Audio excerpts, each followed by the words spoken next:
Here is how we can open attachments in a Gmail on the Android. Let me explain it. If you are new here, you can subscribe so you never miss anything important. So what we're going to do is that we're going to open up the Gmail app on our device.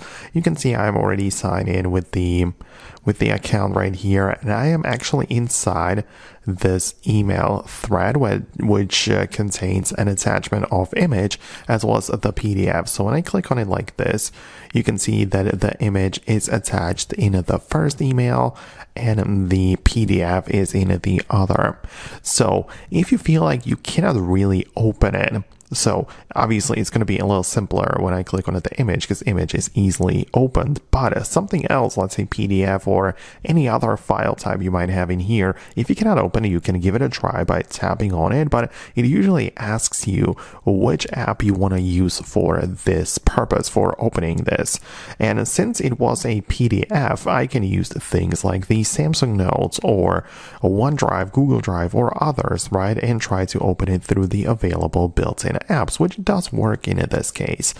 But as you could see, if you do not have any app that could make it work, you can also get one from the Play Store. So this PDF Reader is a third-party app which I did download from the Google Play for this reason only. So if I notice that the attachment was a PDF file, I can look up some PDF Reader in the Play Store, download whichever one I want. There are actually so many of them available.